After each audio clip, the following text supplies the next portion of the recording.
La première qui m'a vraiment marqué, c'est de comprendre que j'étais maître de ma vie et donc en grande partie responsable de ce qui m'arrivait.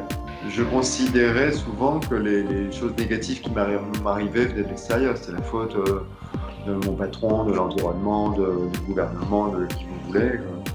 Oui, j'ai mis un certain temps à réaliser, et ça c'était une prise de conscience très forte, que finalement j'induisais beaucoup de choses, et notamment dans la relation à l'autre. Moi j'étais très peureux, et notamment j'avais très peur des autres.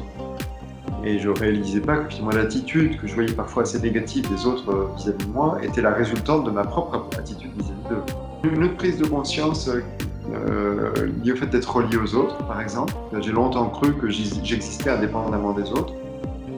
Et un jour, j'ai réalisé que nous étions tous reliés et que finalement, mon bonheur, notamment, était quand même intimement lié au bonheur des autres, sans être dépendant non plus du bonheur des autres, mais quand même intimement lié, que le bonheur était aussi beaucoup le fruit de la relation. Et aussi le fait,